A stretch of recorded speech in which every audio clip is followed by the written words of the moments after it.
पे अगर कोई क्लाइंट आता है कोई ट्रस्ट से रिलेटेड, तो उसको कैसे आप मतलब ऊपर उठाएंगे उसको? सर देखिए, ऊपर उठने का मेन मोटिव होता है फर्स्ट ऑफ ऑल एडवर्टाइज। पहले क्या है, हमारे पास काफ़ी क्लाइंट्स ऐसे आए हैं कि संस्था चला रहे हैं, चैरिटी भी कर रहे हैं, लेकिन ऑफलाइन कर रहे हैं। और आजकल ज़माना है ऑनलाइन का, डिजिटल होने का। हम यहाँ पे क्लाइंट को भी सजेशन क्या करते हैं कि हम डिजिटली एंड मैनुअली दोनों सर्विसेज एनजीओ की सर्विसेज देते हैं। तो डिजिटली भी होना बहुत ज़रूरी है एनजीओ के लिए। लाइक वेबसाइट्स, अपनी वेबसाइट्स पे टाइम टू टाइम अपडेट कीजिए अपनी चैरिटी को। अगर आप चैरिटी कर भी रहे हो तो उसकी कम से कम 5 फोटोज तो विद बैनर के साथ होनी चाहिए आपकी, और वो आप पोर्टल पे अपडेट कीजिए। दरअसल क्या होता है, डोनर्स भी जो होते हैं वो आपकी प्रोफाइल देखते हैं वेबसाइट ऑनलाइन। तो सजेशन यही है कि आप अपनी एनजीओ को एडवर्टाइज करें ज़्यादा से ज़्यादा, जो भी आप चैरिटीज़ कर रहे हैं। और कंप्लाइंसेस के ऊपर बात करें तो एज ए प्रोफेशनल सारे डॉक्यूमेंट्स भी आपके प्रिपेयर होने चाहिए। लाइक जो जो सर्टिफिकेट्स मैंडेटरी हैं संस्था को लेने, जैसे कि अभी बात करें तो tax exemption certificate section 80G और 12A। ये इनकम टैक्स से अगर संस्था ले लेती है तो टैक्स में बेनिफिट मिलता है, संस्था को भी मिलता है और डोनर को भी मिलता है। तो ऐसे सर्टिफिकेट्स अचीव करने से संस्था अपर लेवल पे भी जाती है, और एडवर्टाइज करने से अपने रिकॉर्ड मेंटेन रखने से तो सर इस तरीके से इम्प्रूवमेंट हो अगर जाए। मेरी ट्रस्ट है और वो 3-4 साल हो गई पुरानी उसको, अगर मुझे फंडिंग लेनी है सीएसआर, तो ट्रस्ट को और ग्रो करना है, ऊपर उठाना है उस लेवल पे, तो फिर कैसे मैं किसी कंपनी से फंड लूंगा और क्या सर करना होगा उसके लिए मेरे को? देखिए, first of all CSR fund पहले इजीली मिल जाता था किसी प्राइवेट सेक्टर में जाके, क्योंकि आपको पता ही है कि जिनका टर्नओवर 100 करोड़ 500 करोड़ जाता है तो उनका 2% सोशल वेलफेयर में देना ही होता है। तो पहले तो इजीली बिना रजिस्ट्रेशन के मिल जाता था। अभी इन्होंने नया सर्कुलर बजट में पास किया है कि CSR 1 रजिस्ट्रेशन। तो संस्था को पहले CSR 1 रजिस्ट्रेशन लेना है मिनिस्ट्री कॉर्पोरेट अफेयर्स पोर्टल से। वहां से अथॉरिटी मिल जाएगी, एक रजिस्ट्रेशन नंबर आपको मिल जाएगा। पहले तो ये कंप्लायंसेस पूरे करने हैं, बाद में फंड के लिए सोचना है। सर अगर कंप्लायंसेस पूरे हो जाते हैं, आई मीन मेरे कहने का मतलब है अगर मैंने उसको पूरा फुलफिल कर जी। दिया, फिर क्या उसकी मतलब गारंटी है कि मेरे को मिल सकती है किसी भी कंपनी से, और उसके लिए मैं क्या ऐसा मतलब क्या ऐसी एक्टिविटी करूं या फिर क्या दिखाऊं? सर देखिए, ये फंड रेज मतलब फंड लेने के लिए आपको सबसे पहले तो प्रोजेक्ट रिपोर्ट तैयार करनी होती है कि हमारा फ्यूचर प्लान है क्या। आप उसमें पूरा एक्सपेंडिचर मेंशन करेंगे कि हमारा फ्यूचर प्लान ये है, इसमें इतना खर्चा आ सकता है। वो प्रपोजल आप एजेंसीज में दोगे, एजेंसीज उसको एक्सेप्ट करे या डी एक्सेप्ट करे, वो उनके ऊपर डिपेंड करता है। तो और प्रीवियस एक्टिविटीज भी आपकी देखी जाती है कि प्रीवियस लास्ट 3 to 4 ईयर्स में, वैसे तो लास्ट 3 ईयर्स का ही मांगते हैं किसी भी फंड रिसीव करने के लिए, बैलेंस शीट वगैरह। तो लास्ट 3 ईयर्स आपकी प्रीवियस चैरिटी देखी जाती है कि आपने किया क्या है और आप आगे क्या करने वाले हो। ये 2 चीज देखकर ही आपको फंड दिया जाता है। सारी चीजें बेस्ड है चैरिटी पे जी। और अगर आप कहीं पे भी डोनेट करते हो, कुछ भी कोई भी अमाउंट अगर आप लोगों की मदद करते हो, तो उसको फाइनेंशियल में दिखाना मतलब जरूरी है उसको। बिल्कुल सर, एक्सपेंडिचर में आप दिखाइए।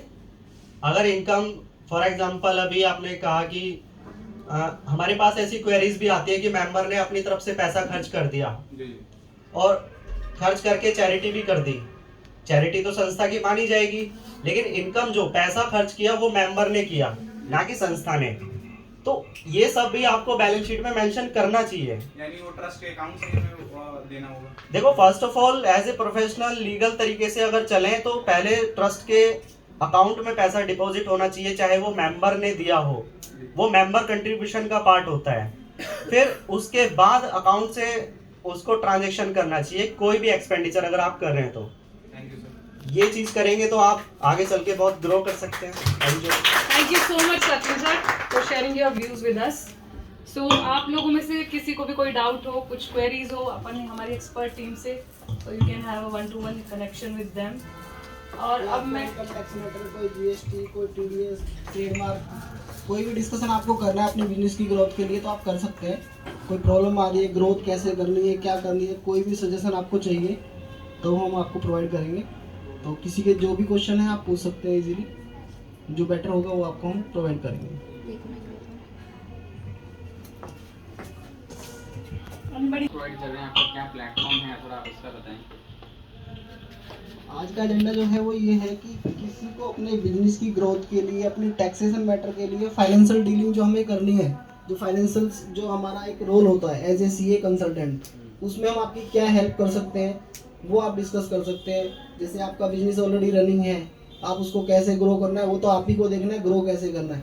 बट फाइनेंशियली डीलिंग में आपको कोई प्रॉब्लम आ रही है, कोई आपको ऑडिट कराना है, टैक्सेशन कराना है, आपकी अकाउंटिंग प्रॉपरली काम कर रही है नहीं कर रही है, उन चीज़ों को कैसे हम शॉर्ट आउट कर सकते हैं, कम समय में काम कर सकते हैं, उन चीज़ों के लिए आप हमसे डिस्कस कर सकते हैं कि किस तरह से बेटरमेंट में हम कर सकते हैं। ईमेल के थ्रू, डिजिटल मोड में, ये सारी चीज़ें आजकल हम सारा काम डिजिटली ही करते हैं। फिजिकली आजकल डिपार्टमेंट के भी इंटरेक्शन नहीं होते हैं, तो हम भी यही चाहते हैं और उसमें हम सक्सेसफुल भी हैं।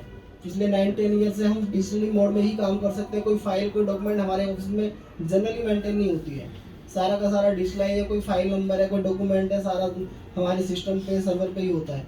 फिजिकली डिपार्टमेंट नहीं मना कर दिया, अब तो आजकल ऑनलाइन सारा इनकम टैक्स हो चाहे जीएसटी हो, आज तक यहाँ तक कि फेसलेस असेसमेंट भी होने लगे, तो सारा डिजिटल मोड में ही है, डिजिटली हम प्रमोट करते हैं। तो इन सारी चीज़ों को देखते हुए ही यदि कोई बंदा फिजिकली अभी डॉक्यूमेंट मेंटेन कर रहा है, ट्रेडिशनल मेथड से अकाउंटिंग के काम कर रहा है, जैसे कुछ लोगों की ये भी होता है कि जो ट्रेडिशनल मॉडर्न मेथड में काम करते हैं, टैक्स जमा नहीं कराना है, अपने आप कराना है, चालान बना के भेजना है, बैंक भेजना है, तो वैसे तो हम तो पिछले 10-15 साल से ऑनलाइन ही करते हैं। और क्लाइंट का इतना ट्रस्ट और फेथ हमारे ऊपर है कि वो चाहे 10 लाख हो चाहे 50 लाख हो, वो हम टैक्स हमारे अकाउंट में ट्रांसफ़र करते हैं, हम ऑनलाइन जमा करते हैं।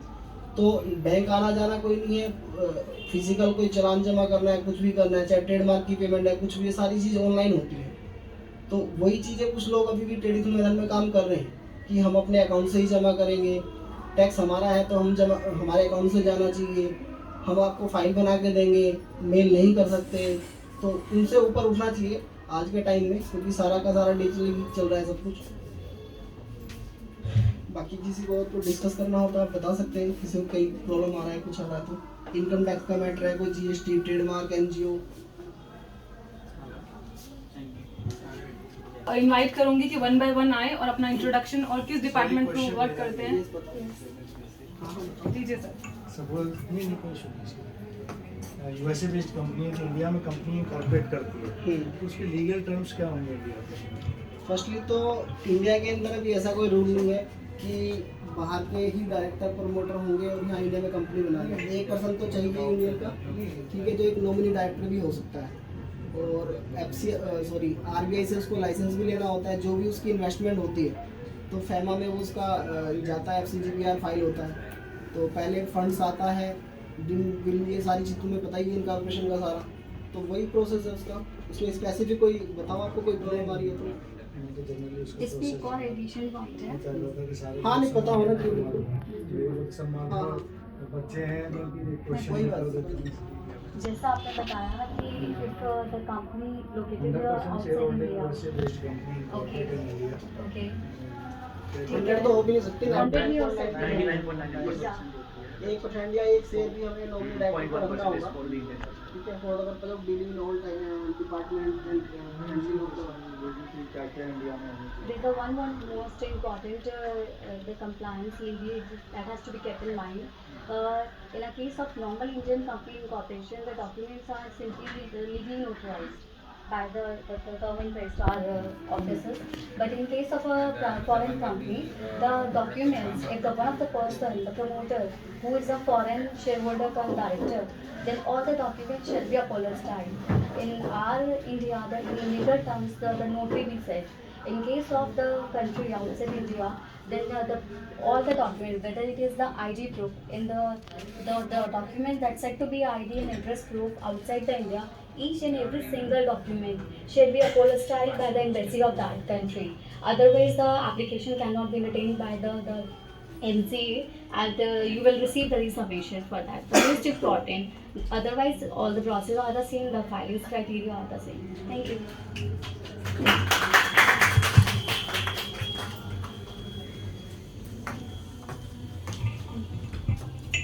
So I would call Mr. Keshav. Please come on stage and share your views. Good Please afternoon. raise your hand. Good afternoon, everyone. Welcome all of you. My name is Keshav. I am working here as a TDS manager. हम यहाँ पे TDS TCS का सारी service provide करते हैं, चाहे वो 10 apply हो, 10 करेक्शन हो, TDS return filing, online TDS payments. और हम यहाँ सारा काम बड़े ही प्रोफेशनल और डिजिटल तरीके से करते हैं, जिसमें हम क्लाइंट्स को टाइमली रिमाइंडर्स भेजते हैं TDS पेमेंट के लिए, डेटा कलेक्ट करने के लिए, जिससे क्लाइंट्स का सारे रिटर्न्स डेटा जो भी है टाइमली फाइल हो पाता है बिना किसी पेनल्टी या डिले के। Thank you. Now request Ms. Shikha ma'am to please come on stage. Please put your hands together for her. Good afternoon everyone. Most welcome to Agarwal TechCon team. मुझे यहाँ काफ़ी लोग जानते हैं, वैसे तो हमारी टीम तो जानती है, बट जो बाहर से आए वो भी सब जानते हैं। हम लोग यहाँ पे, मैं एज एन HR मैनेजर हूँ यहाँ पे अग्रवाल टेक्सकॉन प्राइवेट लिमिटेड में, प्लस उसके साथ tax and registration services, food license और ये सब एक्सपर्टाइज करते हैं। इमरान सर का फूड लाइसेंस हमने ही किया था, इंस्टेड हुकुम सर के भी कंपनीज के फूड लाइसेंस वगैरह हम ही देखते हैं। तो कोई भी डाउट फूड लाइसेंस से रिलेटेड या हमारी टैक्स एंड रजिस्ट्रेशन सर्विसेज से रिलेटेड हो तो you are most welcome to ask it. और बाकी हमारी कंपनी 26 साल से काम कर रही है, इंस्टेड हमें भी 10-12 साल हो गए इस कंपनी के साथ जुड़े हुए। तो बहुत अच्छी सर्विसेज और टाइमली सर्विसेज आपको यहाँ से मिलेंगी। बाकी कुछ भी आपके कोई भी क्वेश्चंस हैं, कुछ भी है तो आप प्लीज़ पूछ सकते हैं। कोई भी चीज़ हो आपका तो please we are happy to help you out in it. Thank you. Charges क्या लाइसेंसेस के? Sir food license actually depend करता है आपका वर्क क्या है, आपका वर्क जो होगा उसके अकॉर्डिंग ही हम बता पाएंगे। उसमें भी कैटेगरीज होती हैं, स्टेट भी होता है, सेंट्रल भी होता है इम्पोर्ट एक्सपोर्ट के लिए। सो दैट ऑल डिपेंड्स कि आप वर्क किस तरह का कर रहे हैं, उसके अकॉर्डिंग हम लोग गाइड कर सकते हैं। प्लस बाकी जो सर्विसेज हैं हमारी, आप हमारे पैम्फलेट भी देखा होगा, हम GST, income tax, company registration, सब चीज़ों में परफेक्टली हम लोग हैंडल करते हैं। तो वो सारी चीज़ें जो भी आपको कोई भी क्वेश्चन हो इनसे रिलेटेड, इनके कंप्लाइंसेस से रिलेटेड, तो हमारी पूरी टीम है, अलग अलग डिपार्टमेंट्स हैं, जो हर डिपार्टमेंट में 8-10 लोग हैं जो एक टीम को, मैनेजर को असिस्ट करते हैं। तो वो सारा कुछ हम हैंडल करते हैं। तो anything you like to ask 1-to-1 आप इवेंट के बाद हमसे डेफिनेटली पूछ सकते हैं उस चीज़ को। मैम मुझे ना फूड लाइसेंस अप्लाई करवाना था। हाँ जी। तो उस केस में क्या होगा कि कौन सा लाइसेंस हम अप्लाई करा सकते हैं? मैम आपका बिजनेस किस चीज़ का है, पहले तो हमें वो पता होना चाहिए ना। आप मतलब स्टार्टअप है या कोई रेस्टोरेंट है, क्या है, उसके अकॉर्डिंग ही हम बता सकते हैं। मैम लाइक ना जिम है, अच्छा। तो उसके लिए जो सप्लीमेंट्स वगैरह होते हैं। हाँ मैम, उसके लिए आप अभी अगर स्टार्टअप है आपका तो आप उसमें बेसिक लाइसेंस भी ले सकते हैं एज इन स्टार्टअप है, क्योंकि सप्लीमेंट्स के लिए आपको कोई बहुत ज़्यादा मतलब प्रॉपर जगह नहीं चाहिए कि सिटिंग चाहिए। जिम में जो भी फूड सप्लीमेंट्स रखते हैं उनके लिए हम लोग बेसिक लाइसेंस अप्लाई करते हैं, और उसी बेसिक लाइसेंस में 15 to 20 डेज लगते हैं फॉर अप्रूवल। और उसके बाद आप उसमें अपना कर सकते हैं, जब आपका लाइसेंस नंबर आ सकता है वो अपने सप्लीमेंट्स पे आप प्रिंट भी करवा सकते हैं और उसी के अकॉर्डिंग आप वर्क कर सकते हैं। अच्छा, अगर एक्सपोर्ट इंपोर्ट करना हो तो? मैम एक्सपोर्ट इंपोर्ट के लिए फिर सेंट्रल लाइसेंस लेना पड़ता है, वो फूड लाइसेंस की कैटेगरी है। उसके लिए आपका जो भी प्रोडक्ट आपका बाहर जाना है या जो भी है उसकी डिटेल्स हमें एक बार चाहिए होंगी, उसके अकॉर्डिंग ही हम सारा मैनेज करके will apply for the central license in this. Charges क्या होते हैं? मैम चार्जेस इसमें हमारे चार्जेस तो वेरी करते हैं depending on your working and all. बाकी गवर्नमेंट फीस जो है बेसिक में तो 100 रुपीज़ है पर ईयर की, और सेंट्रल अगर आप अप्लाई करते हैं तो 7500 है ma'am per year.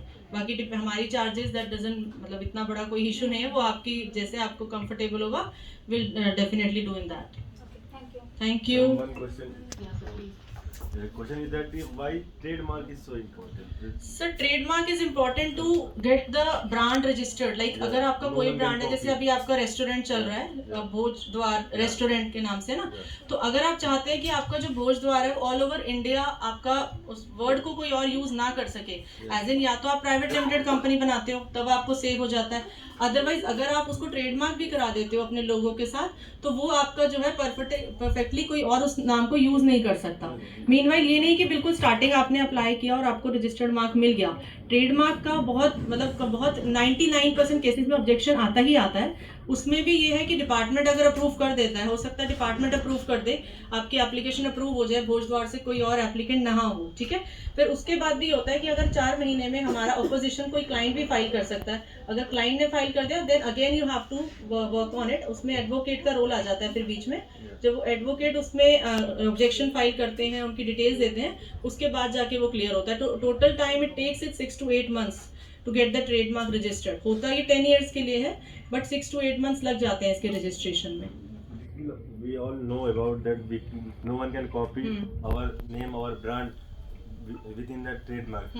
Any other benefit, any other advantage of trademark? Sir mainly तो आपका यही है कि आपका नाम एक सिक्योर हो जाता है, और कोई बेनिफिट्स इसमें बेसिकली तो नेम उसके लिए ही होते हैं ट्रेडमार्क में। बाकी कंपनी आप बना के, जैसे आपकी चल भी रही है साजू इंफ्रा सॉल्यूशंस जो चल रही है, कंपनी से आपको बहुत बेनिफिट्स हैं, बट मेनली ट्रेडमार्क का जो कंसेप्ट है वो यही है कि आपका नाम सिक्योर करता है वो, प्लस आपका ब्रांड नेम तो बन ही जाता है। अब एडिडास ले लो, नाइकी ले लो, ये सब ब्रांड ही है ना, इनको दुनिया जानती है। तो ऐसे ही अगर आपका ट्रेडमार्क हो जाता है, आपको रजिस्टर्ड मार्क मिल जाता है, तो it will benefit for your company. वो आपका, अगर आप रेस्टोरेंट चला रहे हैं तो ऑब्वियसली वो कंपनी आपको बहुत बेनिफिट ही देगी, क्योंकि ऑब्वियसली रजिस्टर्ड मार्क के पास ही लोग जाते हैं, तो ये आपको बेनिफिट्स मिलते हैं उसमें। Thank you. Thank you. Trademark और पेटेंट में क्या डिफरेंस है? हाँ जी सर। ट्रेडमार्क सर ट्रेडमार्क आपका किसी ऑब्जेक्ट का या आपका लोगो का होता है, जो नेम होता है। पेटेंट जो है वो आपका एक प्रोडक्ट का है, कि अगर आपने कोई सीरीज बनाई है या आपका कोई पेटेंट में कॉपीराइट लेना है, वो चीज़ होती है उसमें।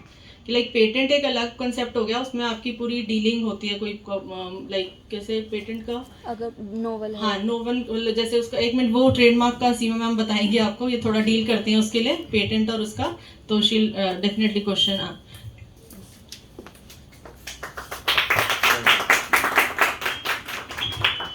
Hello sir, I'm Seema. I'm the registration manager here. I handle the trust, society, trademark, GST registration, etc. तो पेटेंट जो है वो, जैसे अगर आपने कोई नोवेल लिखी है, आप नहीं चाहते कि आप इसे कोई और इसे पब्लिश करे या कोई और इसे प्रिंटिंग करके अपने नाम से पब्लिश कर दे, तो उसका पहले आपको पेटेंट कराना होता है। मूवी स्क्रिप्ट्स हैं, किसी ने मूवी लिखी है, इन तरीके का वो पेटेंट में आता है। ट्रेडमार्क लोगो या कोई आपने वर्ड मार्क है, जैसे हमारा टेक्सकॉन का ये जो मिडल में लिखा हुआ है, ये हमारा लोगो है, तो हमने इसे रजिस्टर करवा रखा है, और अग्रवाल टेक्सकॉन के साथ ये लोगो हमारा रजिस्टर है। पेटेंट होगा तो वो हमारा जैसे ब्रोचर है, मैम एक मिनट, जैसे हमारा ये तो थोड़ा सा अपडेट करता हूँ जी, पेटेंट के लिए। हाँ जी सर प्लीज़। पेटेंट क्या होता है ना, वो थोड़ा ये जो बता रहे हैं वो कॉपीराइट का बता रहे हैं आपको, कि बुक्स होगी, म्यूजिक हो गया, सीरीज होगी, नॉवेल्स होगी, वो जस्ट लाइक वो कॉपीराइट का पार्ट है। पेटेंट होता है कि एक प्रोसेस होता है हमारा, कोई मुझे मेडिसिन बनानी है, कोई भी मुझे प्रोडक्ट बनाना है, उसका जो प्रोसेस है, जो आइडिया मेरे माइंड में आए, पेटेंट दैट मीन्स पेटेंट, कि उसको कोई कॉपी ना करे, उस आइडियाज़ को, उस प्रोसेस को, उसको पेटेंट बोलते हैं। तो 3 चीज़ें होती हैं हमारी, एक ट्रेडमार्क होता है जो कि नेम, लोगो, ब्रांड, एक कॉपीराइट होता है जो मेरे कंटेंट है उनको कोई कॉपी ना कर पाए, बुक्स होगा, म्यूजिक हो गया हमारा, ये सारी चीज़ें हमारा उसका कॉपीराइट का पार्ट है। पेटेंट का मीन्स है कि हमारा एक जो आइडिया जो सिर्फ मेरे माइंड में आया, वो जो बनाया, कोई प्रोडक्ट बनाया, मैंने कोई इन्वेंशन किया है, वो पेटेंट होता है। Yes.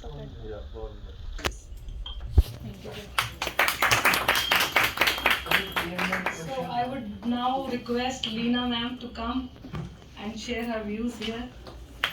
Please put your hands together. Good afternoon, all of you, and welcome to Agarwal TechCon. I am Leena, the marketing manager and startup registration expert here. And currently, I am handling a team of more than 30% in our marketing team.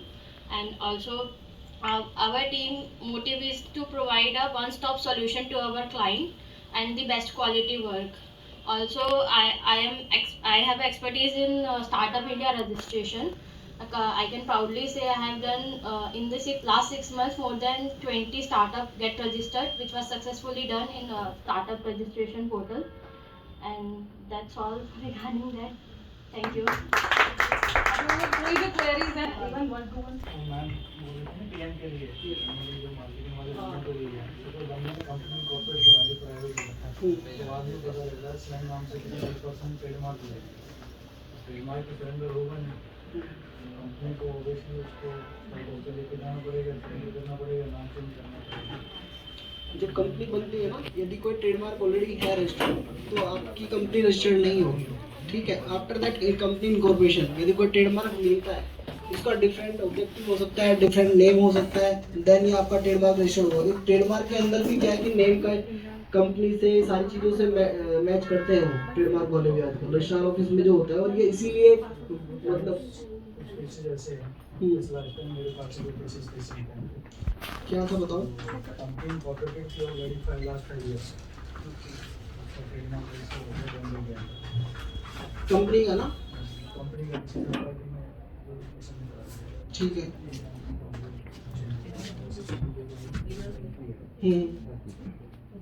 बस ये बता रहे कि company corporation के साथ trademark ले लिया जाए तो ज़्यादा है। नहीं, ट्रेडमार्क का क्या है, ट्रेडमार्क यूज किस लिए किया जाता है? नाम के लिए नहीं किया जाता, नाम भी एक पार्ट है उसका, बट ट्रेडमार्क जनरली ब्रांड के लिए किया जाता है। नाम तो कोई भी कंपनी का रखो, फर्म का रखो, कुछ भी रखो, नेम तो स्पेसिफाई हो जाएगा, लेकिन ट्रेडमार्क यदि तुम्हें नेम ही अपना सिक्योर करना है तो मेरी 46 क्लासेज होती है ट्रेडमार्क के अंदर। फिर उस नेम सिक्योर करने के लिए पर्टिकुलर यदि मान लो रिलायंस का नाम है कोई या टाटा का नाम है, उस नेम को मुझे सिक्योर करना है तो मुझे 46 क्लासेज में करना पड़ेगा। बट पर्टिकुलर एक वर्ड लाइन में मैं डील कर रहा हूँ, जो मेरा कंपनी का ऑब्जेक्टिव है, जो नेचर ऑफ बिजनेस है, तो मेरा वो क्लास वाइज होगा।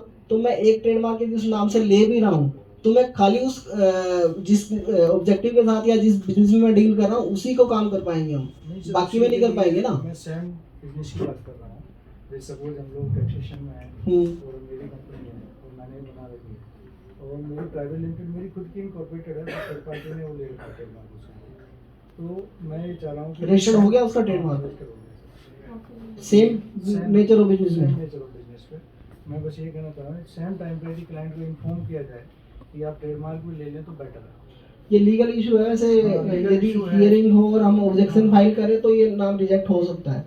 नहीं, वो तो एक बट एक प्रोसेस है, प्रोसेस है वो। Yes, हाँ। बट मैं चाहूँगा कि यदि जिस टाइम पे क्लाइंट आता है कंपनी इनकॉर्पोरेट कराए, बेटर है कि वर्ड मार्क में और डिवाइस में दोनों में ले ले, और ये सजेस्ट भी करना चाहिए। हाँ, ऐसे कुछ मैटर हैं जो हाँ आते कर हैं। सकते हैं वो भी, बट वही है ना, नेम का मैंने बताया कि नेम सिक्योर करने के लिए मेरा 46 सिर्फ में तो कोई लेता नहीं है, बट सिंगली जिस यस, पर्टिकुलर फील्ड में यदि काम खाली करता मुझे नेम सिक्योर अपने बिजनेस के लिए करना है कि मेरे हाँ, बिजनेस में only नाम को अपने कॉपी ना business करे, तो एक क्लास में चलेगा। अदरवाइज तो 46 क्लास है ना, कोई डिफरेंट नेम रख के आपकी एबीसी प्राइवेट लिमिटेड है, मैं कल को एबीसी पार्टनरशिप में बना के काम कर सकता हूँ ना अलग बिजनेस में, तो उस पर आप ऑब्जेक्शन नहीं कर सकते कोई भी। तो बड़ी कंपनी जो होती है टाटा, रिलायंस, ये सारे बड़े बड़े ब्रांड, वो सारा कंपनी बनाने के टाइम पे ही सारी क्लास में रजिस्टर कर लेते आपको हैं। याद होगा सेम हम लोगों के साथ भी हुआ था जब आप साथ काम करते थे, टैक्समैन बनाई थी पहले हम। हाँ हाँ, तो सेम बट हमारा टैक्समैन और टैक्सकॉन मिलता जुलता वर्ड था, ठीक है, तो हमने चेंज किया करना पड़ा। हाँ। तो इसलिए बेटर है कि इस क्लाइंट को पहले ही सजेस्ट किया जाए, छोटा सा amount कर सकते हैं, but at the time of incorporation हाँ। क्लाइंट को ऑलरेडी इतने एक्सपेंस होते हैं, तो ज़्यादा उस बजट के अकॉर्डिंग किया जाता है सारी चीज़ें। क्लाइंट वेल्दी है तो उसको सजेस्ट भी करेंगे, वो पैसा भी खर्च कर सकता है। बट जब कोई बंदा अपना बिजनेस स्टार्ट करता है तो उसके पास कैपिटल लगाने के लिए फंड्स का सारा अरेंजमेंट जरूरी नहीं कि वो सारा हो, तो टाइम टू टाइम भी कर सकते हैं बाद में भी। मैंने सिर्फ एक सजेशन के लिए हाँ नहीं बिल्कुल ठीक है, करना कर चाहिए। सकते हो। Yes, Miss Ashwini ma'am to come and share her experience with all of us. Please put your hands together for her. Thank you for coming here. My name is Ashwini and I am working as an accounts manager in Agrawal Texcon Private Limited since last 6 years. As an account manager मेरा role Agarwal Taxcon की books of accounts जो होता है उसको manage करना होता है, but इसके साथ साथ मेरी अदर रिस्पॉन्सिबिलिटीज़ भी होती है जिसको मुझे टाइमली पूरा करना होता है। जैसे हमारे सर ने बताया था कि हमारे अप्रॉक्स 5 to 6 के क्लाइंट हैं, उनकी जो भी रिसीट्स होती है चाहे वो फीस की हो या टैक्स की, उनका मैनेजमेंट मेरे ही सुपरविजन में होता है। मेरी रिस्पॉन्सिबिलिटी ये होती है कि अगर कोई क्लाइंट का टैक्स आया है तो उसके विद इन 24 आवर्स पेमेंट हो जाए, और अगर कोई फीस आई है तो विद इन 10 मिनट्स उसका इनवॉइस जनरेट होके क्लाइंट को मेल हो जाए। हमारी कंपनी डिजिटल इंडिया को भी प्रमोट करती है। मेरा 6 इयर्स का एक्सपीरियंस है कि हमने आज तक कोई भी चालान मैनुअली जाके डिपार्टमेंट में पे नहीं करा, चाहे वो कोई भी अमाउंट हो, छोटे से छोटा या बड़े से बड़ा। और सबसे इम्पॉर्टेंट बात तो ये है कि हमारी कंपनी के क्लाइंट्स जो भी है हम पे इतना फेथ करते हैं कि हमारे कहने पे अपने लाखों का टैक्स हमारे अकाउंट में डिपॉजिट करते हैं, जो सबसे बड़ी बात है कि उनको ये रहता है कि हमारा फंड यहाँ सुरक्षित है। बस thank you all of you, और आप सबका शुक्रिया कि आप यहाँ आए अपने बिजी शेड्यूल से टाइम निकाल के। थैंक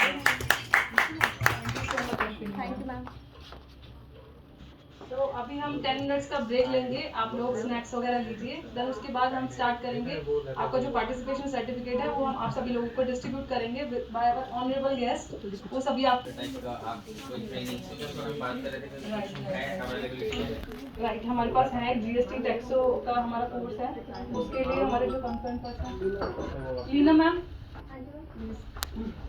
हमारा जो टैक्स वाला अगर आप कोई जॉब की अपॉर्चुनिटी किसी को पूछता है तो उसके लिए भी आपके कोई ट्रेनिंग पार्ट ऑफ का है कि नहीं?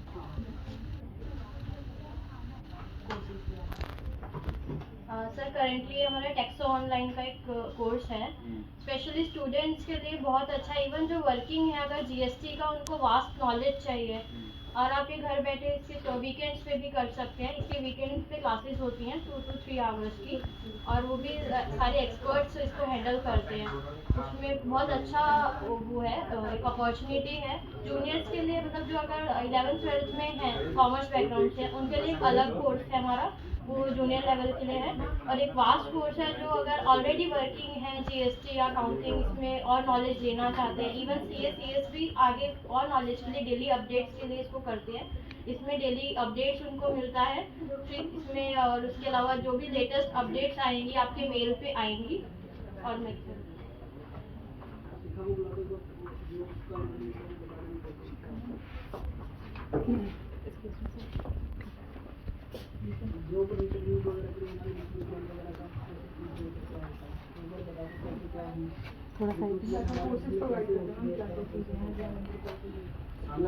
ऑल द परसेंटेज थोड़ा सा वो मुझे कोई पूछता है तो इनकेस उनको आपके अंडर में अप्रोच कराया जाए, सो डैट कि दोनों का बेनिफिट हो जाए।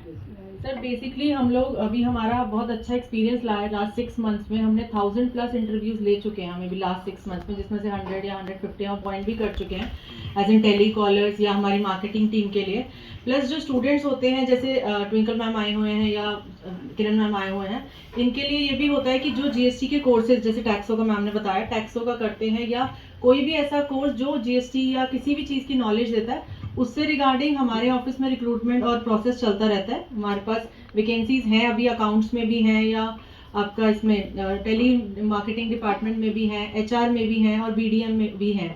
तो हम लोग इस सब को प्रमोट करते हैं कि अभी जो भी आपकी इससे हमारे फील्ड से रिलेटेड, ज़रूरी नहीं है कि आपको नॉलेज हो, एज ए फ्रेशर भी you can apply for the job, या कोई भी आपके नोन में हो जो अप्लाई करना चाहें हमारे ऑफिस में, तो उससे रिलेटेड जो भी हो हम लोग उनको रिक्रूट करते हैं। उनके कोई ऐसा पैरामीटर नहीं है कि उनको ये एजुकेशन होनी चाहिए। If they are from accounts background, they are BCom passed, then we can also appoint those person also and give the training as well.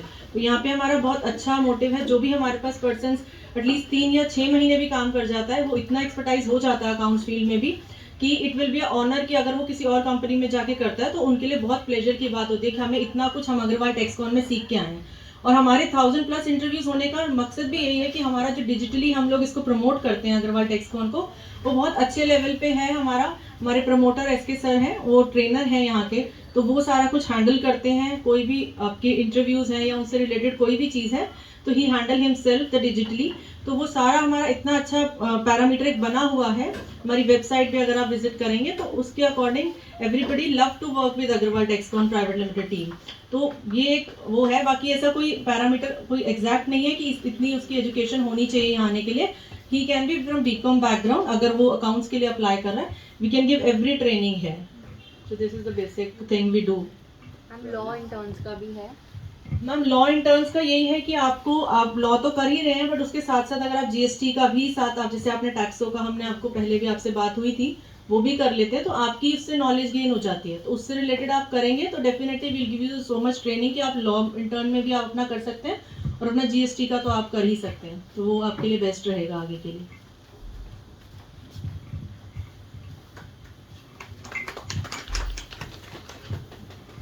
So I hope आप सभी लोगों के काफ़ी सारे डाउट्स यहाँ पे क्लियर हो गए होंगे।